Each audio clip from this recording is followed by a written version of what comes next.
Welkom by dag 33 van die rooi tou en ons pad na die kruis. Genade lei ons na die beloofde land.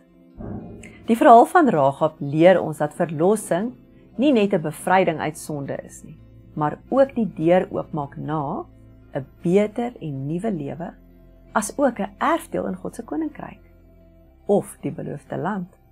In die Ou Testament was die beloofde land 'n fisiese plek, 'n land waar van oorvloed wat God aan Abraham en sy nageslag beloof het. Maar in die Nuwe Testament kry ons dat hierdie beeld 'n dieper geestelike betekenis het.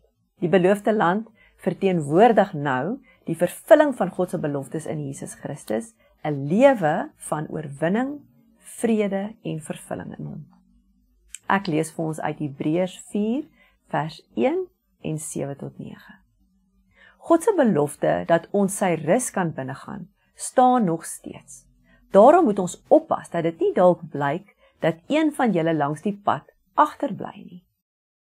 Hierdie nuwe rusplek was nie die land Kanaan waarheen Joshua die Israeliete gelei het nie. Anders sou God nie later van 'n ander plek van rus gepraat het nie. Daar wag dus nog 'n heel spesiale rus vir God se volk.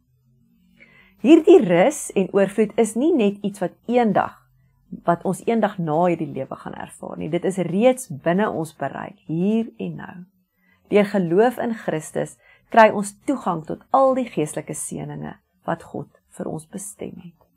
Hierdie seëninge is dinge soos oorwinning oor sonde, innerlike vrede en vreugde, 'n lewe van vrugbaarheid en die sekerheid van die ewige lewe.